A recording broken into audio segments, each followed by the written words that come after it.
महाराष्ट्र में सरकार का आतंक और अत्याचार दिन ब दिन बढ़ते ही जा रहे हैं। आज उन्होंने एक एक्स सर्विसमैन को दिन दहाड़े सबके सामने बहुत सारे लोगों ने एक अकेले इंसान को वेटरन को अटैक किया और उन्हें बहुत बुरी तरह से मारा। उनकी गलती यही थी कि उन्होंने सरकार की निंदा की। रिपब्लिक चैनल को महाराष्ट्र में बंद किया जा रहा है क्योंकि वो सरकार के काम करने के तरीकों को क्वेश्चन करते हैं, जो कि आर्टिकल 19 के अंतर्गत संविधान की वायलेशन है। सेल्फ मेड इंसान जो अर्नब गोस्वामी जी ने ये फ्रॉम अ स्क्रैच खुद बिल्ड किया है, उनकी आवाज को, उनके बिजनेस को, उनके काम को पूरी तरह से खत्म करने की साजिश और हिम्मत दिखाई जा रही है। मैं यही चाहती हूँ कि सत्ता और राजनीति से परे यहाँ पे मानव और साधारण मानवीय के हक के चलते केंद्र सरकार इन चीजों में हस्तक्षेप करे और हमारे संवैधानिक अधिकारों को बचाए।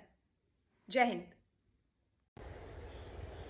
उद्धव ठाकरे, तुझे क्या लगता है कि तूने फिल्म माफिया के साथ मिलके मेरा घर तोड़ के मुझसे बहुत बड़ा बदला लिया है? आज मेरा घर टूटा है, कल तेरा घमंड टूटेगा। ये वक्त का पहिया है, याद रखना, हमेशा एक जैसा नहीं रहता। और मुझे लगता है कि तुमने मुझ पर बहुत बड़ा एहसान किया है, क्योंकि मुझे पता तो था कि कश्मीरी पंडितों पे क्या बीती होगी। आज मैंने महसूस किया है और आज मैं इस देश को वचन देती हूँ कि मैं सिर्फ अयोध्या पे ही नहीं, कश्मीर पे भी एक फिल्म बनाऊंगी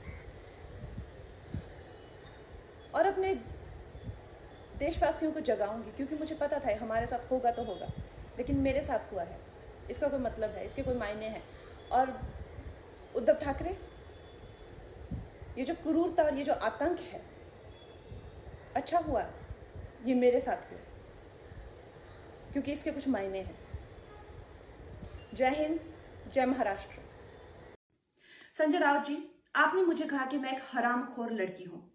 आप एक सरकारी मुलाजिम, एक मंत्री, आप तो जानते ही होंगे कि इस देश में हर दिन नहीं, हर घंटे कितनी लड़कियों के बलात्कार हो रहे हैं, कितनी लड़कियों का शोषण किया जा रहा है, उनकी बॉडीज काट के एसिड डाल के फेंक दी जा रही है, उनकी काम की जगहों पे उनको गालियां दी जा रही है, उनका अपमान किया जा रहा है, उनके खुद के पति उनके कान, नाक, मुंह, कान, जबड़े तोड़ रहे हैं। और आपको पता है इसका जिम्मेदार कौन है? इसका जिम्मेदार है ये जो मानसिकता आपने, जिसका भौंडा प्रदर्शन पूरे समाज के सामने, पूरे देश के सामने किया है, वो मानसिकता इसकी जिम्मेदार है। और इस देश की बेटियां आपको माफ नहीं करेगी संजय जी। आपने उन सब महिलाओं का शोषण करने वालों को सशक्तिकरण किया है, इस देश की बेटियां आपको माफ नहीं करेंगी। और जब आमिर खान जी ने कहा था मुझे इस देश में डर लगता है, तब उनको किसी ने हरामखोर नहीं कहा, या जब नसीरुद्दीन शाह जी ने कहा था तब उनको किसी ने हरामखोर नहीं कहा। जो मुंबई पुलिस की मैं तारीफ करते हुए नहीं थकती थी, आप देख लीजिए मेरे पुराने कोई भी इंटरव्यूज, आज जब वो पालघर की लिंचिंग में साधुओं को के सामने वो कुछ नहीं करते हैं, खड़े रहते हैं, या एक लाचार बाप जैसे कि सुशांत के पिताजी उनकी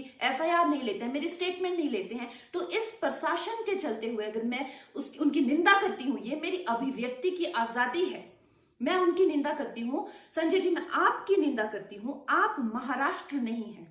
आप ये नहीं कह सकते कि मैंने महाराष्ट्र की निंदा की। और संजय जी, मैं 9 सितंबर को आ रही हूं। आपके लोग कह रहे हैं कि आप लोग मेरा जबड़ा तोड़ देंगे, आप लोग मुझे मार डालेंगे। आप लोग मुझे मारिए, क्यों? क्योंकि इस देश की जो मिट्टी है वो ऐसे ही खून से सींच कर इस देश की जो गरिमा है और अस्मिता के लिए न जाने कितने लोगों ने अपनी जान दी है। और हम भी देंगे संजय जी, हम भी देंगे, क्योंकि हमको भी वो कर्ज निभाना है। मिलते हैं 9 सितंबर को। जय हिंद, जय महाराष्ट्र।